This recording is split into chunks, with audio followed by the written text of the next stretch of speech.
Madam. Love మ్యాటరా? చూస్తే అలాగే కనిపిస్తుంది మేడం. నా చావుకి వెంకట్రావు కారణమని రాసింది. పక్కింటి అబ్బాయి అట. వాడికి ఈరోజు పెళ్ళట మేడం.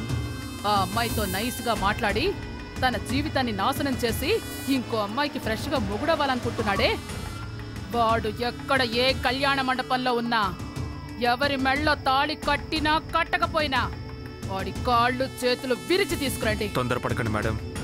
ఎవర్రా నువ్వు? మీరనుకునేది తప్పు. తప్పొప్పుల గురించి నాతోనే మాట్లాడుతున్నావా? మీరు మాట్లాడుకుంటున్నారే వెంకట్రావు. అది నువ్వేనా? నేను చెప్పేది కొంచెం వినండి. ఏయ్, నువ్వు చెప్తే నేనేంట్రా వినేది? పోదరా పోదరా ఇక్కడి నుంచి పోదా నడా.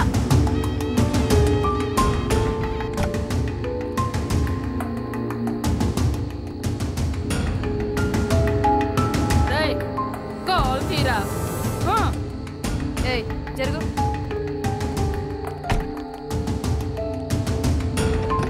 అమ్మమ్మ బండి ఆపండమ్మా, బండి ఆపండమ్మా. ఏయ్, ఏం కావాలి నీకో? ఆ తమ్ముడే తప్పు చేయలేదమ్మా, ఆయన వదిలేయండమ్మా. అది చెప్పడానికి నువ్వెవత్తివే? ఆ కవిత అమ్మని నేనేనమ్మా. ఏంటే వాగుతున్నావు? వాడి వల్లే కదా నీ కూతురు సూసైడ్ అటెంప్ట్ చేసింది. తప్పమ్మా, ఆ అబ్బాయి గురించి అలా మాట్లాడితే మా నోరే పడిపోతుంది. ఏమంటున్నావు? ఆ అబ్బాయి ఉంటున్నా పక్కిల్లేనమ్మా మేము ఉండేది. ఆ అబ్బాయి మనసులో అలాంటి చెడు ఆలోచనలే లేవమ్మా. ఆయన ఎంతో చెప్పి చూశారు 10-12 ఏళ్ల తేడా ఉందని, కానీ దాని మనసుకు అది ఎక్కలేదమ్మా.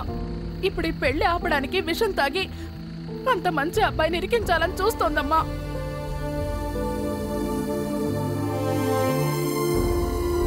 ఏయ్, వాడి బయట తీసురా.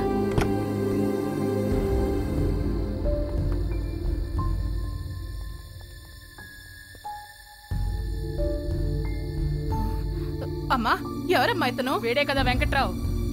వెంకట్రావు ఇతను కాదమ్మా. నేనే వెంకట్రావు అన్నాడు. నేను వెంకట్రావు కాదని నిజాన్ని మీకు చెప్పుంటే మీరు వెళ్ళి ఆ పెళ్లి ఆపుండేవారు. అలా జరుగుంటే దాని పర్యవసానం ఏంటో మీరు ఆలోచించారా? లెటర్ రాసిపెట్టి చచ్చిపోయే అమ్మాయిలందరూ మంచివాళ్ళు కాదు, దానికి కారణమైన అబ్బాయిలందరూ చెడ్డవాళ్ళు కాదు.